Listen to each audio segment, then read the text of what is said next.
The Saucony Endorphin Elite 2 could be the best super shoe in the world, and I'm going to try and explain why, and maybe tell you why you should buy it, and maybe why you shouldn't buy it if you don't like this type of shoe. This actually seriously could be the best shoe I've worn in terms of that super shoe category, in terms of comfort, in terms of energy return, in terms of bounce, in terms of everything. We were sent this for review. We're not getting paid for this review. I've not been told what to say in this review. No one is previewing this footage before the review, so this is 100% honest. And actually completely raw. I've made zero notes for this video. In my head I know exactly what I want to say about this shoe, and I feel like making notes always makes you draw away from how you're naturally feeling. I have worn this shoe for a variety of paces. I've taken it from my easy tempo pace, which could be considered, well, it is considered slower than marathon pace, all the way up to, I'd actually say, my 3k pace or 5k pace. I've ran a 240 per kilometer pace in the shoe for 2k, so hard effort in the shoe where I'm, really towards the end of my capabilities, especially in a session where I was fatigued already going into it. I've definitely done a lot of hard efforts in the shoe, and also I've done half marathon pace and marathon pace, even though I don't have a marathon pace because I've never ran one, in the shoe. So I've tried everything across the board. Obviously, I am a faster runner, so my personal bests currently are 28:12 in the 10k, which is probably relevant for a 10k racing shoe, 13:47 in the 5k, and I've ran a 62:24 half marathon.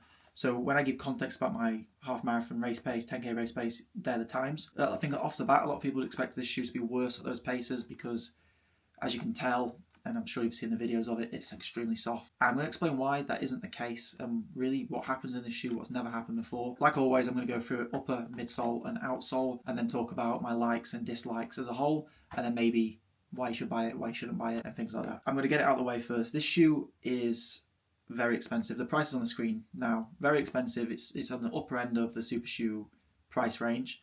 You are getting a phenomenal shoe, so it justifies to be one of the most expensive, if not the most expensive. Obviously, the Adidas Evo 1 is a lot more expensive, but you can't really buy it. So this is definitely on the upper end of that, but it's also on the upper end, if not at the top, of performance. But the upper, I don't have any complaints in terms of the breathability and how the upper feels, but for a very expensive shoe, it's the same with Adidas and other brands. Why are we just having normal laces? We've seen what brands like Nike can do in terms of laces. In fact, you got the Alpha Fly 3 here with laces what have sort of bumps all the way along and a bit more lightweight. It's a very marginal difference. In fact, it probably doesn't make any difference, but for a very expensive shoe, please can we have just better laces? So laces are pretty standard. In fact, they run a bit long, I think, so you've got to tie them a few times. I'm really plucking at straws here. That's the only really dislike I have on the upper, along with the fact that generally the shoe fits half a size too big, so you have to size up. So this is a UK 10. I usually get a UK 9.5, but the only issue with that is because it's not a very narrow shoe, which suits obviously people who prefer a wider toe box, you have to tighten the shoe quite tight around the upper if you've got a narrow foot like me, which does involve having to deal with this tongue a bit because it's fully connected to the upper. You can't really exclusively pull the tongue out, so it does bunch up when you tighten the laces, so you just got to fiddle around with it a bit to get that sorted. It doesn't pose any issues once you've sorted it. It's just if you don't sort it, obviously you can imagine in a half marathon race where you're running for hours on end, that wrinkle's going to start to rub, so you just need to make sure you sort of maneuver the upper a bit once you've tied it to make sure those wrinkles aren't there. Other than that, I really do like this heel. I hate it when super shoes have a massive back, so it just adds loads of weight and it feels heavy at the back. Whereas this, as you can see, just flattens straight down, but also it still has structure in a weird way. Like it's not completely just flat, so it's enough to hold your foot in place, but it's still very lightweight. And upper as a whole, other than that, extremely lightweight. You can probably see if I put my hand in it right here, you can kind of see my fingers. Like it's just a mesh, really. Kind of akin to Nike's Flyknit. Maybe even meshier than Nike's Flyknit. It's a great upper, obviously with the laces as the main issue. Onto the midsole, and this is where the shoe is the best I've ever tried, easily. And I really do mean that. The midsole is extremely soft. You can see the video on the screen now. I'm sure you've seen other videos. It's so soft, and it feels very soft if you stand with it and kind of push into the ground. And also if you heel strike at a slower pace, it feels extremely soft. But as you get quicker, the foam gets more firm. So the softness goes away, which means that instability goes away and you get more of a responsive push off.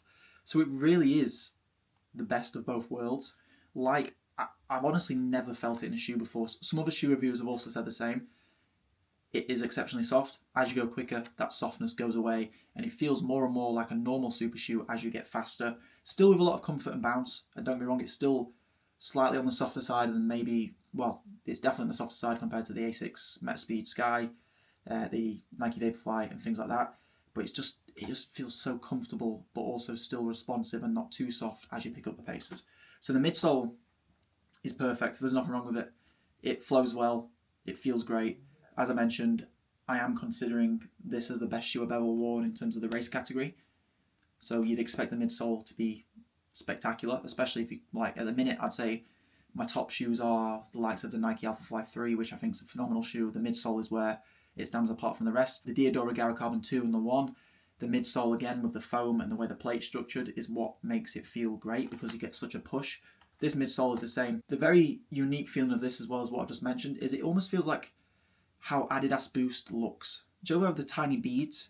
It almost kind of feels like every single bit individually compresses, which is a really nice feeling, comfortable. It's a joy to run in. It's definitely the most enjoyable super shoe I've ever ran in, easily, again.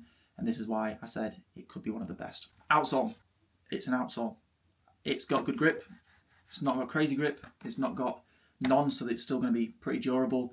Obviously, durability isn't the main factor when you're considering a race day shoe, but it's just got enough. I don't think there's any added bits you don't need. I don't think there's any areas what need a bit more, because generally the way the shoe is arched, you kind of, it goes up there. You're never really going to be landing exclusively here, so you don't really need the durability here because you're going to be pushing off here or you're going to be landing here. So that's where you need the extra durability, because that's where the friction's most going to be, and it just covers it perfectly. Obviously we've got the cutouts, which are kind of design choices, maybe get rid of a bit of weight, unnecessary foam there. Although this isn't really big enough for a big stone to go into it, so that's not an issue that you have with some other shoes where a stone can get lodged in. I don't think that's going to happen there. So overall, as I mentioned, there's not really any issues. The laces, potentially, and obviously you've got to tighten it and size up a bit, and also the price tag. But in terms of the performance of the shoe, absolutely zero complaints. I've loved running at every single pace. I know at the start of the video I said I'm going to go through my likes and dislikes. I don't really have any dislikes. It's the comfiest super shoe, and it's also probably feels like the most responsive super shoe. Even though it seems like it's unstable, it's not, and that again is because the more force you put in, the more firmer it gets, so you don't really have to worry about the instability issues. I've not noticed any instability issues. Don't get me wrong, I wouldn't take it for a high rocks and do wall balls in it, but it's definitely stable enough for race day in terms of just running on the road. I've done a lot of track work in this as well, on a lot of bends. Some people have said it's hard to turn around corners. I've had no issues with that. So anyone who's really just wanting an amazing shoe for road races, any pace, I'd give it a go. Also, it's a bit wider, like I mentioned, so if you have a wider foot, it's definitely wider than the Vaporfly, the Adios Pro 4, so it's a good option for everyone like that. So really, I think Saucony have made a shoe what is great for everyone. And yeah, I know some secrets about the midsole what I'm not allowed to share in terms of how they found out what the foam is, but it's definitely something that's never been used before, and it's extremely unique, and you won't get a feeling like it. So I'd really strongly suggest it if you can bear the price tag. Generally, I didn't really notice any sales on the Endorphin Elite 1, which was also a very good option, but it never kind of got the recognition it deserves, I think, because of the price. So this might be the case again, where a lot of people don't want to risk spending that much money on a shoe. But if you do have the money and want a really good shoe, then this is the shoe for you.